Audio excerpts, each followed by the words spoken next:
C'est la bonne version, oui. Excellent. Mais merci beaucoup d'être présent ce soir. J'espère en partie pour notre présentation. Donc, on vient vous présenter là, ce qui est recommandé comme scénario final pour le réaménagement des rues Boisseau, Saint-Benoît et Bagot. Donc, on avait suggéré en fait de rassembler ces trois rues-là ensemble parce qu'elles concernent un secteur similaire et c'est quand même des projets de petite ampleur. Donc, on voulait éviter de faire trois séances pour chacun des projets. Donc, c'est pour ça qu'on les a rassemblés.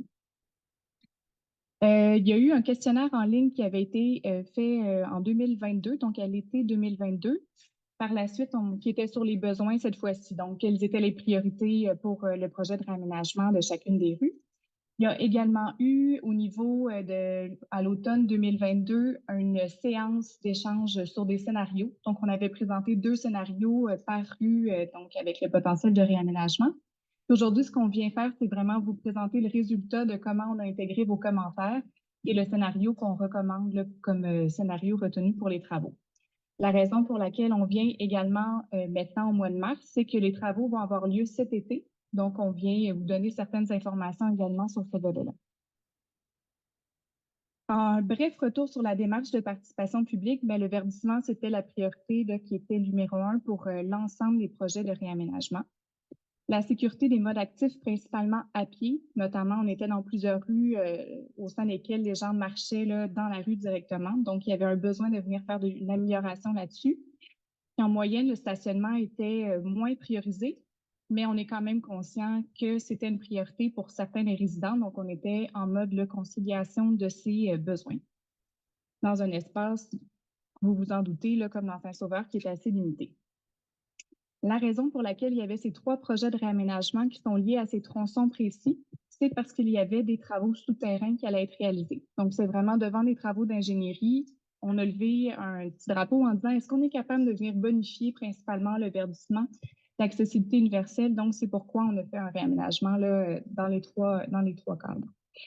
On vient vraiment déminéraliser pour améliorer le verdissement, diminuer les îlots de chaleur qui sont très présents dans le secteur Saint-Sauveur. Un cheminement piéton confortable, sécuritaire, 4 saisons. Donc, d'améliorer également les conditions d'aménagement pour le déneigement. De venir sécuriser les intersections. Donc, parfois, on va même intervenir un petit peu sur les rues traversantes pour avoir un meilleur traitement des intersections. Et finalement, encore une fois, là, comme je l'ai mentionné, avoir un équilibre dans le maintien d'une offre en stationnement et les autres aménagements de bonification. Donc, on va y aller quand même assez rapidement. Donc, pour la rue Boisseau, c'est donc de la rue de Mazenot à la rue Saint-Germain, le tronçon qui est concerné. Ce qu'on vous avait présenté la dernière fois, c'était en fait, là, vous le voyez dans l'actu, on est dans un secteur où il n'y a pas du tout de verdissement. Les cheminements piétons ne sont pas confortables non plus. Donc, vous allez voir, c'est un petit peu la même chose pour les 3 rues. On vous avait fait 2 scénarios. Donc, un scénario plus ambitieux en termes de verdissement qui nécessitait plus de retrait de cases de stationnement et un scénario là, qui était toujours un petit peu mitoyen. Donc, dans les 3 cas, on va vous montrer le résultat.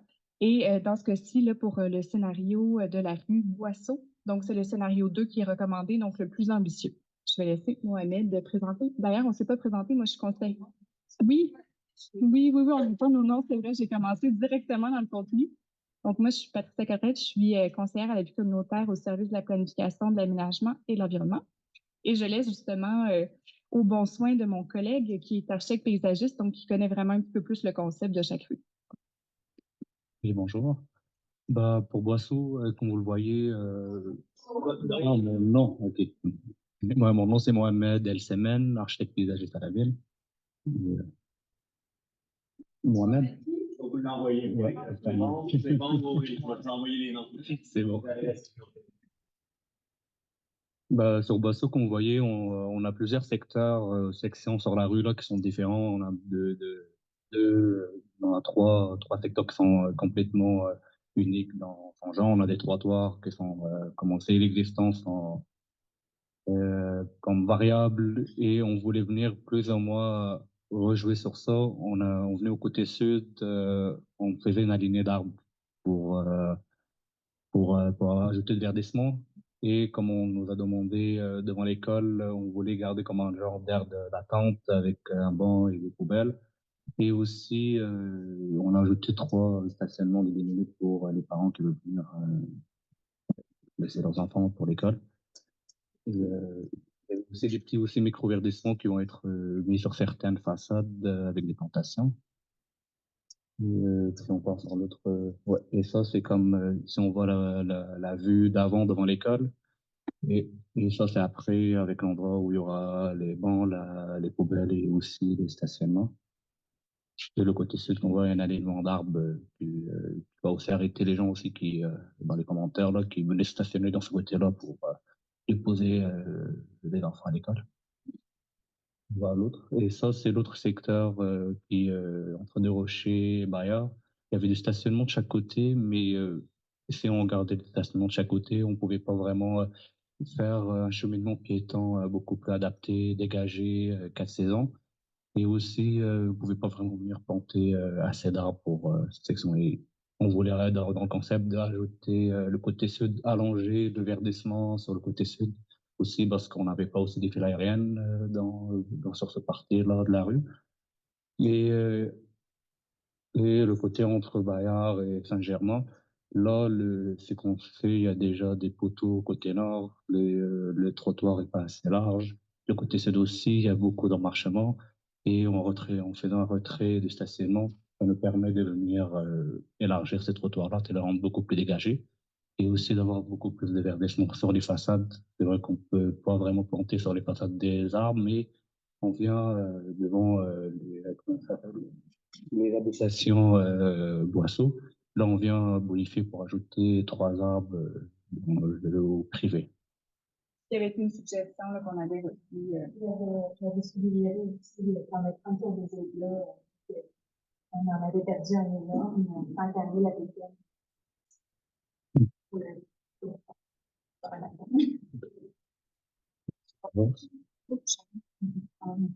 Et ça, comme vous voyez, ça, c'est sur Deux Rochers. Ça, c'était avant.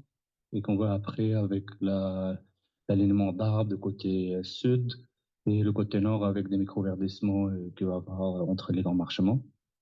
Si on va dans l'autre entre Bayard, ça c'était avant, c'était après, avec les plantations de patates de côté sud et l'élargissement de trottoir de côté nord et sud pour garder un cheminement étant sans obstacle. On vous montre rapidement les plans. Puis on sait que vous avez un ordre du jour qui se continue par la suite. Donc, on va prendre, juste pour vous mentionner, on va prendre quelques questions tout à l'heure, mais on a les plans déroulés dans la salle à côté. Fait que si jamais vous êtes des résidents qui habitez sur la rue, vous avez une question sur moi devant ma propriété, qu'est-ce qu'il y a? On a les plans là, qui sont pour la suite, puis on va rester un petit peu, Mohamed et moi, pour répondre à vos questions. Je le mentionne tout de suite, là, donc on va aller un petit peu plus loin tout à l'heure. Donc, pour la rue Saint-Benoît, c'est entre la rue Renault et la rue Saint-Luc. Donc, on n'est pas on est dans vraiment deux petits tronçons. Ici, encore une fois, là, je vous le mentionnais, on est dans la même situation pour l'ensemble des rues. Donc, le verdissement, un besoin criant dans ce cas-ci aussi. Donc, il y avait encore une fois un scénario un petit peu plus ambitieux en termes de stationnement, de retrait de cases par des bonifications. Dans ce cas-ci, c'est le scénario 2, encore une fois, qui a reçu le plus d'adhésion lorsqu'on l'a présenté la dernière fois. C'est une rue également où les gens marchaient beaucoup dans la rue.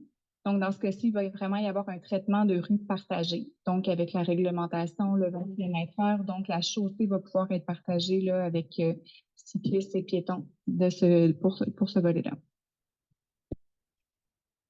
Ce scénario-là, comme vous le voyez là, comme on le sait déjà sur cette rue, les trottoirs de chaque côté sont pas assez larges aussi, mais il y a beaucoup plus d'emmarchements. Il y a des petits que c'est trop serré et même moi quand je suis allé là, parfois je marchais dans la rue et je voyais que la plupart des gens faisaient ça aussi là dans les questionnaires.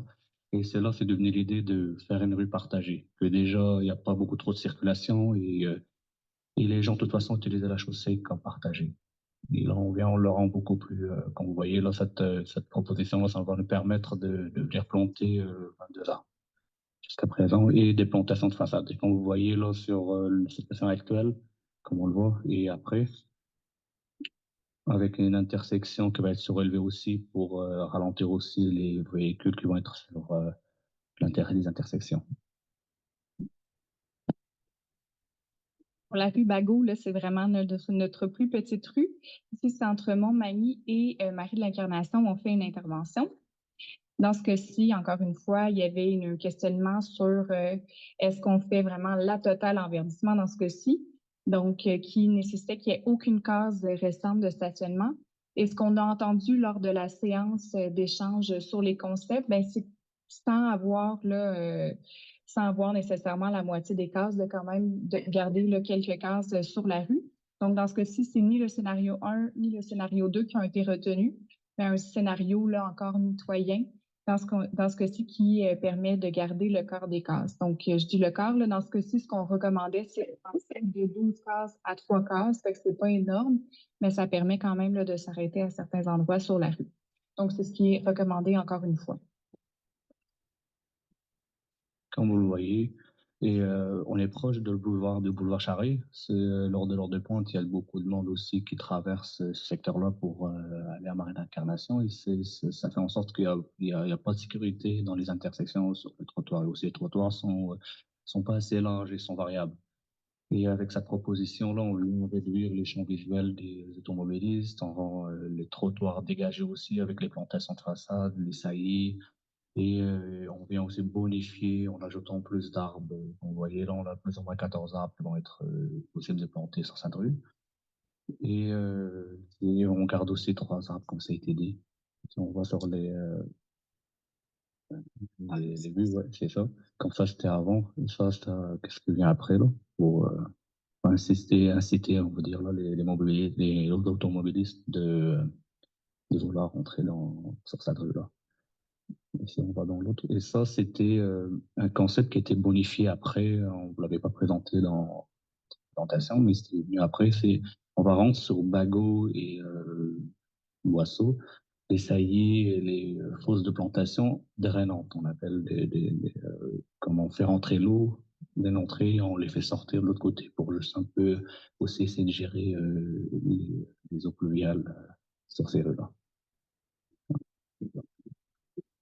Donc, c'est ça, c'est une bonification du concept qu'on n'avait pas montré la dernière fois, qu'on trouvait intéressante. Là, ça aide, oui, les îlots de chaleur, donc on aide aux îlots de fraîcheur avec le verdissement, mais aussi à une meilleure gestion des eaux pluviales. Donc, on a été vraiment capable de bonifier la proposition de départ, qui était tout simplement les travaux souterrains.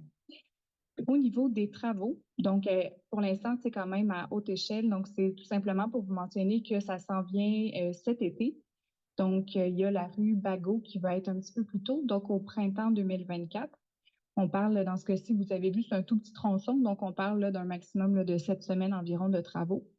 Il y aura également la rue Saint-Benoît et la rue Boisseau qui seront réalisées à l'été.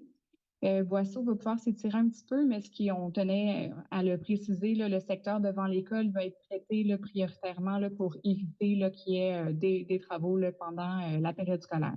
Donc, ça va être fait en amont pendant l'été. Et je vais laisser la parole à ma collègue Joëlle Godbout.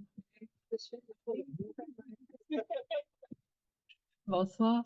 Donc, Équipe Info Chantier, pour ceux qui ont eu la présentation dans les derniers mois sur Saint-Vallier, c'est la même offre qu'on déploie dans votre secteur. Donc, c'est des agents de service à la clientèle qu'on déploie directement dans la zone de chantier. C'est votre lien personnalisé, votre lien particulier si vous avez des enjeux problématiques avec le chantier. Donc, ça peut être en lien avec des nuisances de bruit, de poussière, besoin de nettoyage, mais également de leur faire part aux agents de vos besoins en termes d'accès.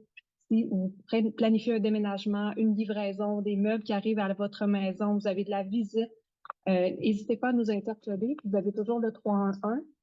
Le mot magique, Bureau Info Chantier, vous allez être dirigé directement là, vers les bonnes personnes. Donc, sans oublier également le déménagement, livraison, collecte des matières résiduelles. Vous pouvez les interpeller dans ce cas-ci. Vous pouvez déjà, si vous avez des anticipations, les joindre. Elles sont disponibles, sont déployées déjà dans votre secteur, donc c'est le temps. Vous avez Mathieu ici, c'est vraiment votre agent qui est dédié. Vous avez Mathieu et Véronique qui seront présents. S'il vous plaît, interpellez-les le plus rapidement possible pour leur faire part des préoccupations. On va rentrer bientôt en contact avec l'entrepreneur, donc ça sera le temps de parler en votre nom. Voilà.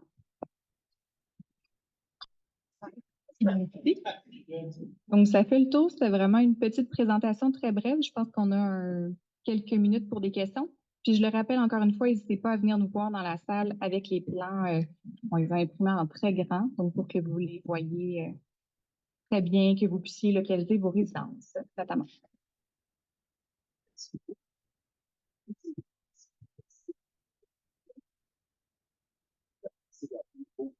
prendre comme il faut en ligne, n'hésitez surtout pas, hein, oui, pour briser la glace. Merci beaucoup de le faire.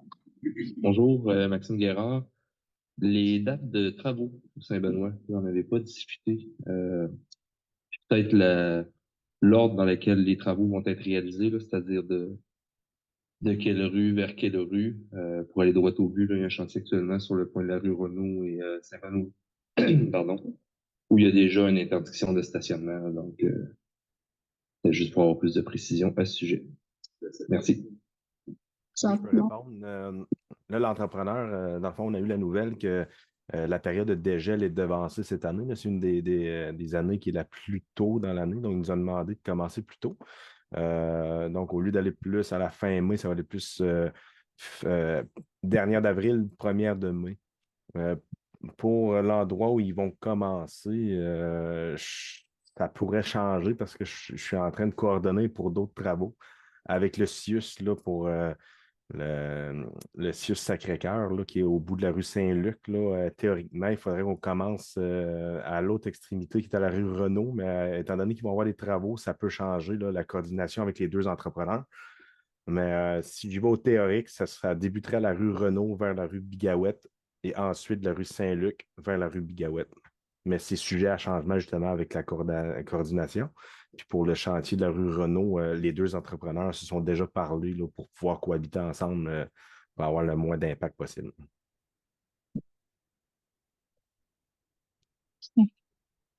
Bonjour, c'est Michael Parrish, mon nom.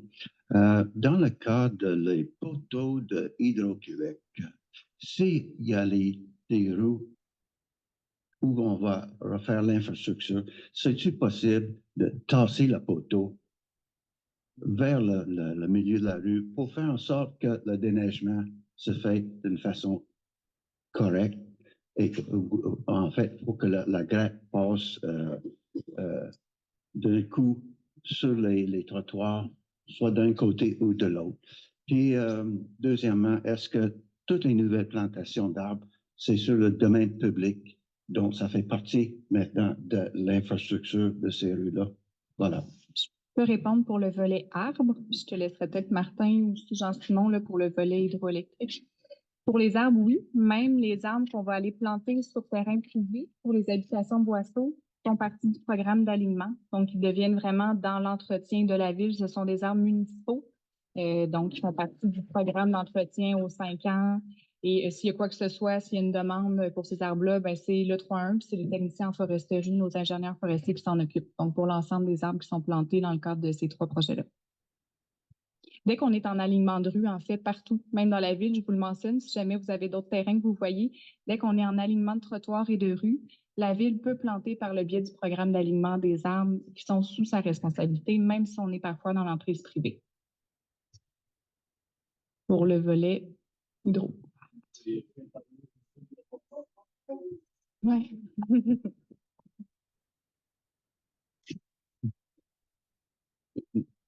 Martin Gignac, Ville de Québec. Au niveau des poteaux, c'est sûr qu'on essaye toujours de les enlever le plus possible ou de les déplacer.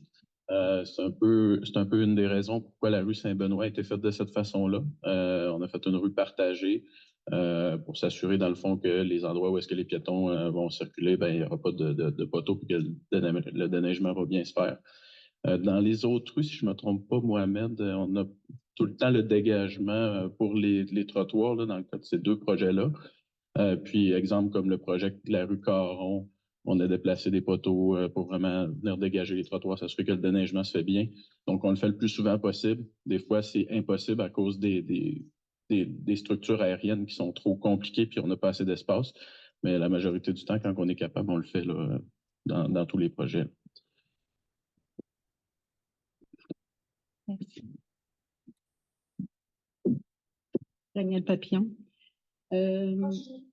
Oui, je me demandais si les travaux qui sont Renault-Saint-Benoît vont être terminés avant que ceux...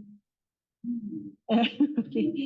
Avez-vous une idée quand ces travaux-là vont terminer? Parce que c'est un peu compliqué dans ce coin-là. Ma mère a 94 heures. Des fois, l'ambulance est là. C'est ça. Est-ce que ça va être enlevé bientôt, tous les trucs sur Renault? Merci. Ça va être gentiment. Ouais, ben pour les travaux qui sont en cours en ce moment, là, c'est des travaux de promoteurs privés que moi, j'ai pas des dates, là, c'est vraiment un autre volet parce que moi, je m'occupe vraiment des travaux de changement d'aqueduc sur la rue Saint-Benoît. Par contre, pour avoir jasé avec un contremaître qui était là lorsque je suis allé faire une visite, là, il me parlait de fin de l'été, là, de libérer l'espace, là. Mais c'est à confirmer avec eux vraiment. Si vous voulez avoir plus d'infos, c'est peut-être faire le 3 en 1, là, parce que ça fait vraiment partie des chantiers privés. Pour Saint-Benoît, nous, si on commence par la rue Renault là, au mois de mai, on va libérer les premiers mètres là, déjà que l'intersection assez rapidement là, pour suivre après avec la finition de surface, là. Mais ça va être, je pense que le plus gros impact, c'est vraiment le chantier qui est là en ce moment, qui demeure du privé, là, donc je ne peux pas vraiment répondre précisément.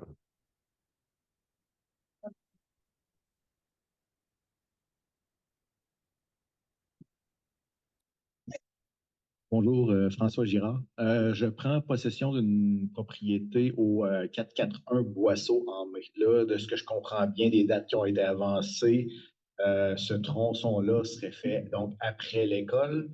On mentionnait été, automne. Donc là, moi, j'aimerais peut-être ça procéder à des travaux d'imperméabilisation de la fondation en avant, profiter du fait que c'est creusé. Est-ce qu'on est capable d'avancer des dates? Question que je sois capable d'aller voir avec un contracteur. Oui, tout à fait, ça aussi, Jasmin. Oui, ça, il n'y a pas de problème, là. Étant donné que je ne veux pas échanger nos coordonnées ici, là, vous pouvez faire le 3 en 1, là. Cette demande-là va être dirigée direct à moi, puis je vais vous appeler pour voir comment ça fonctionne. J'ai toutes les informations là-dessus. Parfait, c'est très apprécié, merci. C'est Si bon. je ne me trompe pas, dans les projets du genre, on envoie même une communication, mais là, comme vous êtes un nouveau propriétaire, vous ne l'avez peut-être pas eu. C'est ça. Exact, ouais. On vous suggère justement d'imperméabiliser vos travaux, vos fondations, là, à même les travaux.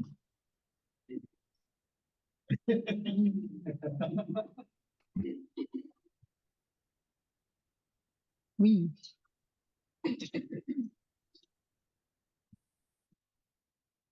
Donc,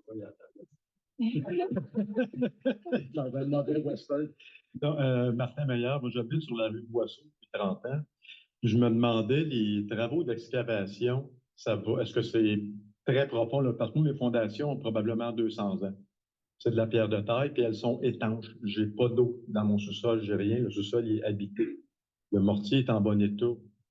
Tout. Est-ce que la ville va creuser jusqu'à quelle profondeur le long de mes fondations centenaires? Près des fondations, là, vis-à-vis des trottoirs, on descend environ à 1 mètre de profondeur. 1 mètre. Oui, si on installe des fosses de plantation, là, dépendamment vous êtes où, là, puis la conception qui a été faite, là, s'il y a des fosses à plantation avec la terre végétale qui est installée, on applique des membranes d'étanchéité sur le long des fondations pour être certain qu'elles soient déjà étanches ou non. On en met tout le long là, qu'on Mais c'est-à-dire que ça serait quoi comme dans Saint-Jean-Baptiste? Parce que moi, chez moi, j'ai déjà aménagé mes margelles en avant. J'ai déjà planté de la vigne à raisin en avant. Tout ça. Fait que là, je comprends que j'enlève tout ça. Oui, ça va tout partir là, pour remettre des fosses à plantation là, aux endroits qu'on peut le faire. Là, ouais. Mais ça veut dire que la ville va installer des fosses à plantation là où sont présentement mes margelles. On peut aller voir, si vous voulez, après ça, directement votre propriété pour vérifier si vous êtes à un endroit où il y a une petite fosse de plantation. Sinon, c'est le genre de choses qui peuvent se regarder. Je posais la question parce que, tu sais, comme je dis, ça fait longtemps que je suis dans le quartier, puis avec vous savez, à la ville, tu sais, des fois, des vieilles fondations, comme des membranes, ça dépend des types de fondations, mais souvent, il y a des matériaux qui sont incompatibles. Il y en a plein d'histoires d'horreur, de membranes. Tu sais, comme moi, chez nous, c'est une fondation au mortier. Si tu mets une élastomère là-dessus, ça va détruire le mortier. On va me ramasser avec du champignon noir entre ta membrane, puis ça va marcher 1 an, 2 ans, 3 ans, mais ça ne fait pas l'épreuve du temps. Fait que, il y a des trucs comme ça qu'il va falloir, tu sais, comme je dis, moi, ma maison, je l'ai refaite à l'intérieur, à l'ancienne, au mortier. C'est sûr qu'il va falloir s'entendre. Il y a des trucs que j'accepterais peut-être pas sur ma maison là, parce que je suis en train de la restaurer comme elle était au début du siècle. Oui, il n'y a pas de problème. Il y a des membranes, Quand on arrive devant les maisons et il y a des travaux à faire, on ajoute, mettons, des membranes ou quelque chose comme ça. Là, il y a toujours une discussion qui est faite là, avec le propriétaire pour qu'il accepte aussi là, au préalable. Là, on ne fait pas On ne fait pas des travaux à même vos fondations sans avoir l'autorisation des propriétaires. OK, c'est-à-dire que je reviens à mon idée de départ, c'est-à-dire que là, bon, je comprends que là, mes vignes, je les amènerai qu'ailleurs pour l'été. En fait, c'est jusqu'à tard à l'automne, les travaux, ce que j'ai compris. Oui, mais dépendamment, vous êtes où sur la rue? Euh, si, les travaux peuvent s'étendre jusqu'en septembre. Là. C'est des travaux de finition, là, mais la durée des tranchées devant chez vous, Mais le pire, là, dans le sentier de Boîte, là, c'est combien de temps à peu près? ça va s'étendre de mi-mai jusqu'au mois d'août, Pardon, mi-mai jusqu'à la fin août. mi-mai Ensuite, ça jusqu'à va être des travaux vraiment de finition de voirie, pavage, trottoir, OK. fausse implantation. Non, Là. mais c'est plus ça là, qu'il faut Ouais. planifier parce que moi aussi, ma mère a 80 ans, elle vient à Québec l'été.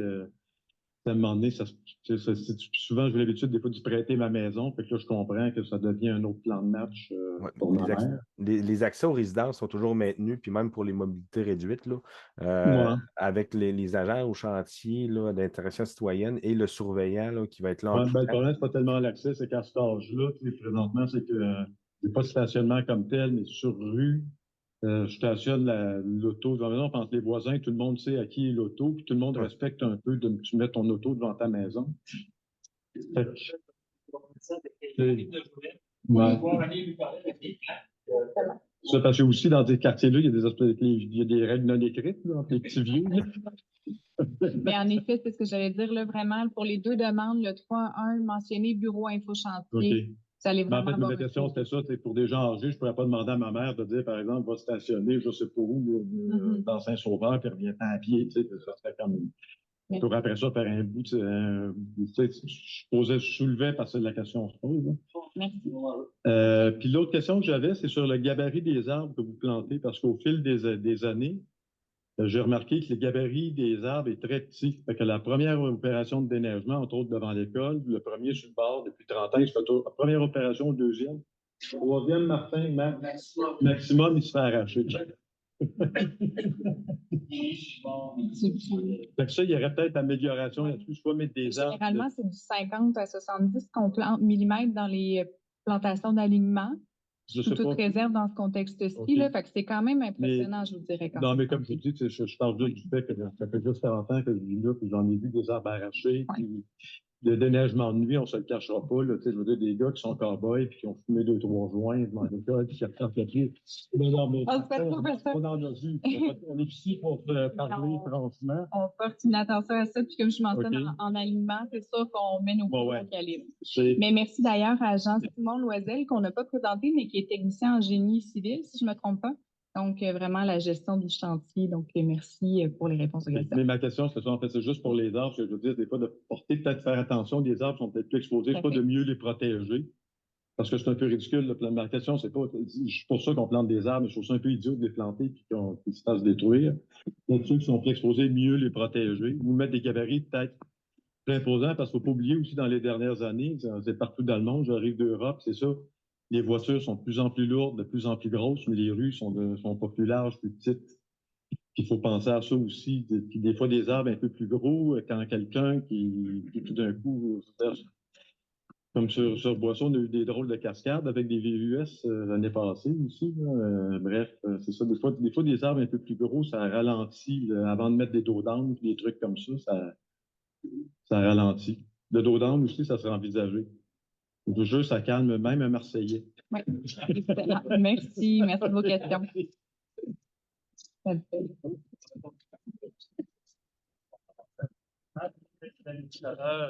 Les administrateurs du conseil de quartier, j'imagine que tu veux parler. Myriam, je pense que Myriam veut commencer. Bon, merci. Moi, j'étais là en automne 22, justement, j'avais vu les esquisses primaires et les possibilités, puis moi, je trouvais ça quand même le fun de voir qu'on passe à une étape plus sophistiquée, plus adaptée à l'échelle de la rue, où on ne peut pas nécessairement mettre des arbres partout pour justement ajouter là, d'autres types de niveaux de végétation, donc les fosses de microplantation. Moi, je trouve que c'est un bel ajout. Je suis vraiment contente parce que moi, j'habite à côté de où il y a eu les chantiers au niveau de Jobin et la rue Lafayette.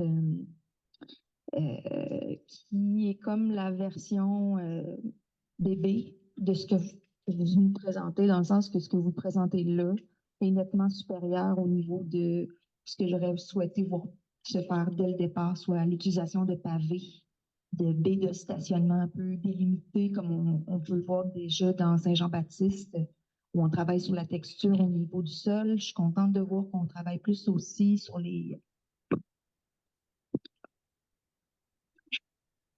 la qualité là, des fosses, justement, là, au niveau de la gestion des eaux pluviales. Là, c'est vraiment les meilleures pratiques en termes de ce que j'étudie à l'université. Puis je trouve que c'est vraiment génial. Ça va permettre vraiment de faire un paysage plus diversifié au niveau des végétaux. Cependant, les enfants, ça grimpe.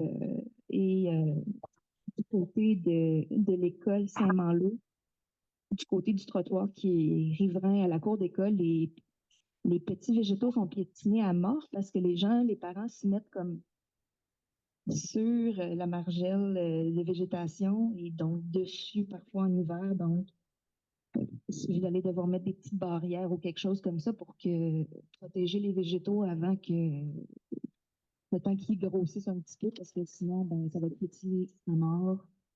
Fait que c'est vraiment, c'est un des commentaires là, que j'ai. J'ai hâte de voir les choix de végétaux qui vont être présentés.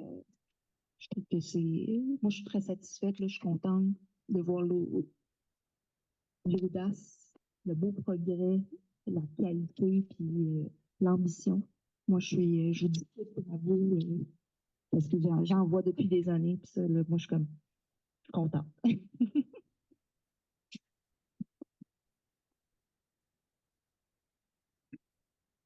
Plus un commentaire de l'autre côté de la table. Ça va?